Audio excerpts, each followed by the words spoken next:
Password হারিয়ে ফেলেন, এই ক্ষেত্রে কিভাবে কি করবেন, কিভাবে ঠিক করবেন, এ টু জেড সবকিছু এই ভিডিওতে তুলে ধরার চেষ্টা করব। এবং আপনি যদি সম্পূর্ণ ভিডিওটি শুরু থেকে শেষ পর্যন্ত দেখেন তাহলে নিজে এই সমস্যাগুলো সমাধান করে ফেলতে পারবেন। ঠিক আছে, তো রিকোয়েস্ট করবো আপনি যদি আমাদের চ্যানেলে নতুন এসে থাকেন অবশ্যই আমাদের ইউটিউব চ্যানেলে সাবস্ক্রাইব করবেন, অবশ্যই ভিডিওতে একটি লাইক দিবেন এবং ভিডিওটি শেয়ার করবেন যাদের এই সমস্যাগুলো হচ্ছে। আর এই ভিডিওতে আমি অবশ্যই আপনাদেরকে 100% গ্যারান্টি দিচ্ছি, যেহেতু উইথড্রয়াল সংক্রান্ত যে বিষয়টি রয়েছে সেগুলো আপনি খুব সহজে সমাধান করে ফেলতে পারবেন এই ভিডিওর মাধ্যমে। তো চলুন আগে টার্নওভার সম্পর্কে আলোচনা করি। তো আমার অ্যাকাউন্টে মেইন ব্যালেন্স রয়েছে 360 টাকার মতো মেইন ব্যালেন্স রয়েছে। এখন কিন্তু আমাকে টার্নওভার দেওয়া হয়েছে।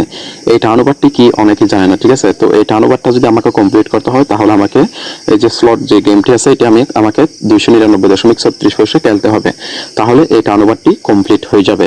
আশা করি আপনারা টার্নওভার সম্পর্কে বিষয়টি জানতে পেরেছেন। আর আপনাদের যদি ভয় লাগে যে আপনি এই টার্নওভারটা কমপ্লিট করলে টাকা হারিয়ে ফেলবেন, এই ক্ষেত্রে আপনি কিভাবে কি করবেন সেটি ভিডিও শেষে বলতেছি। তো এখন আসুন, আপনি যদি কোনো এখানে ওয়ালেট নাম্বার অ্যাড করতে চান তাহলে অবশ্যই আপনাকে এখানে ট্রানজ্যাকশন পাসওয়ার্ড দিতে বলা হয়। এবং আপনি যে সময় ট্রানজ্যাকশন পাসওয়ার্ড দিয়েছিলেন এই ট্রানজ্যাকশন পাসওয়ার্ডটা কিন্তু আপনার এখন মনে নাই এবং আপনার অ্যাকাউন্টে টাকা হয়েছে, আপনি টাকাটা তুলতে পারতেছেন না। এই ক্ষেত্রে করণীয় কি সেটিও ভিডিও শেষে বলতেছি। তো এখন আসুন এখানে কিভাবে ওয়ালেট নাম্বারটি অ্যাড করবেন। ওয়ালেট নাম্বার অ্যাড করার জন্য আপনি যে কাজটি করবেন, আপনি এখানে মাই কার্ড অপশন দেখতে পাচ্ছেন, এখানে চলে আসবেন। এখানে আসার পর এখানে আপনি আমার যেহেতু অ্যাড করা রয়েছে এখানে প্লাস বাটন দেখতে পাবেন, এর উপরে ক্লিক করবেন। এর উপরে ক্লিক করার পর এখানে আপনি দুটি অপশন দেখতে পাচ্ছেন, একটি হচ্ছে ই ওয়ালেট এবং একটি হচ্ছে বিকাশ এবং একটি হচ্ছে নগদ। আপনি যদি নগদ অ্যাড করতে চান নগদে ক্লিক করবেন, বিকাশ অ্যাড করতে গেলে বিকাশে ক্লিক করবেন। এরপর এখানে আপনাকে নগদ নাম্বারটি লিখে দিতে হবে, যদি এখানে নাম না থাকে তাহলে নামটি দিয়ে দিবেন। এরপর এখানে পাসওয়ার্ডটি দিয়ে দিবেন এবং সাবমিট বাটনে ক্লিক করলে এখন নাম্বারটি অ্যাড হয়ে যাবে।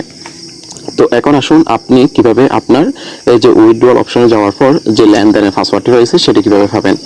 বন্ধুরা, বর্তমান সময়ে আমি লক্ষ্য করেছি যে আমাকে অনেকে বলছে যে বর্তমান সময়ে অনেকে স্ক্যামের শিকার হচ্ছে, অর্থাৎ পাসওয়ার্ড ইমেল দিচ্ছে, এরপরে তারা হয়তো টাকাটা উঠিয়ে ফেলতেছে কিংবা গেম খেলে টাকাটা হারিয়ে ফেলতেছে। ঠিক আছে, তো আপনার টাকাটা পাচ্ছেন না। তো এই ক্ষেত্রে আমি আপনাদেরকে একেবারে আমার যে গ্রুপে রয়েছে সেই গ্রুপের লিঙ্কটি আমি ভিডিও ডেসক্রিপশন বক্সে দিয়ে দেবো। এখানে আপনি হাজার হাজার লাখ লাখ প্রমাণ পেয়ে যাবেন। প্রমাণ দেখে যদি বিশ্বাস মনে হয় তাহলে আমার মাধ্যমে আপনি কাজটি করে নিতে পারেন লেনদেনের পাসওয়ার্ডের ক্ষেত্রে। এবং টাকা উত্তোলন করতে না পারলে এই ক্ষেত্রে এই বিষয়টি নিয়ে বিশ্বাস করতেই পারেন, কারণ আমি যে কাজগুলো কমপ্লিট করব তার কাজ কমপ্লিট করে তাকে জানিয়ে দিই এবং গ্রুপের মধ্যে সবকিছুই শেয়ার করি। আপনি CK444 উত্তোলন পাসওয়ার্ড হারিয়ে গেলে আমার মাধ্যমে সমাধান করতে পারবেন এবং টার্নওভার কিভাবে কমপ্লিট করতে হয় সেটা দেখিয়েছি এবং ওয়ালেট নাম্বার কিভাবে অ্যাড করতে হয় সেটিও দেখিয়েছি। তো আর যদি কোনো সমস্যা হয় এবং কোনো সাইট নিয়ে যদি আপনি উইথড্রয়াল সংক্রান্ত যে কোনো বিষয় নিয়ে সমস্যায় পড়ে থাকেন অবশ্যই কমেন্ট করে জানাবেন। তো আজকে এতটুকুই। ভিডিওটি যদি ভালো লাগে অবশ্যই আপনার বন্ধুদের সাথে শেয়ার করবেন। ভালো থাকবেন, সুস্থ থাকবেন, প্রতারকের হাতে পড়বেন না, সঠিক মানুষ জেনে বুঝে